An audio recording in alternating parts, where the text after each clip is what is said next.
Hi, I'm Suki from Professional Selection. Today I'd like to talk about letting a candidate know that they've not been successful with regards to a role that they have actually invested, in some cases weeks, may even have been months of their time in, and they were really keen on that role.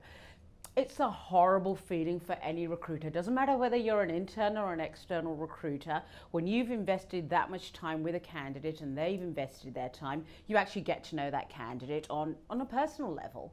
So how do you give that feedback? So if you've not watched one of our earlier videos on actually giving feedback throughout the interview process and in getting the feedback from clients, click the link below and watch that. But in this particular case, throughout the whole process, the candidate knew exactly where he stood and how he compared with the other candidates, but it's still a really horrible feeling.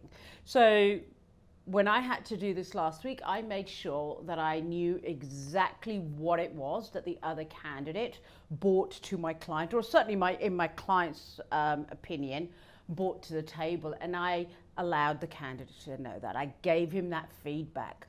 Why? Because that's going to help him in his next role.